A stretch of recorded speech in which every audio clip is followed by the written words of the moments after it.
film review of Fight Club. If you're unfamiliar with it, I believe it came out in 1998, if not very early 2000, no, 1998. And apparently, I just watched a small review of it from Edward Norton, and he was talking about how it was not received well when it first came out. And I would like to say that Chuck Palahniuk is an incredible writer, and I've read several of his other books and seen several of his other movies. But Fight Club and its impact on society today, and if Fight Club came out in 2026.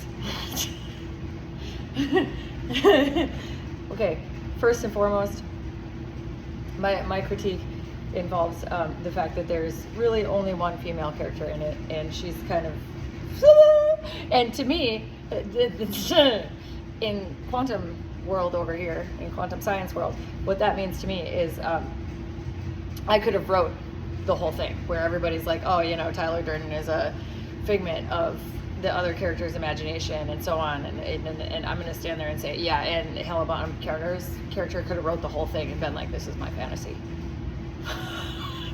Let's start there. Part two, we got to thank Meatloaf for bringing trans culture up to speed, because I'm still waiting for an entire team of, I think, SEAL Team 7 should be all female.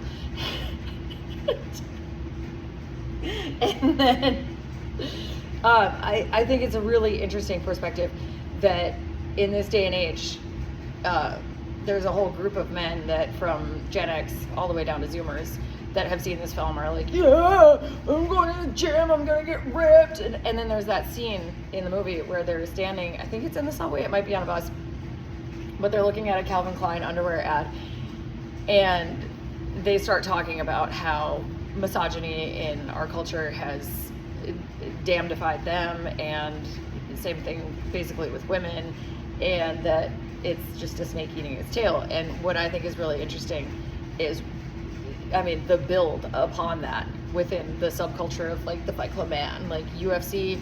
If you go watch this podcast, there's a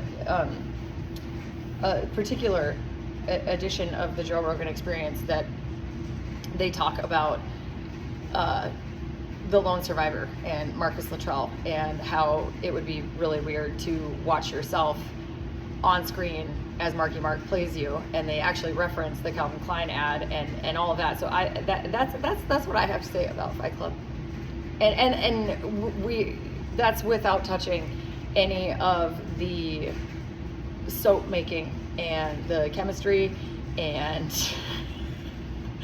how that goes into where they get the actual fat source.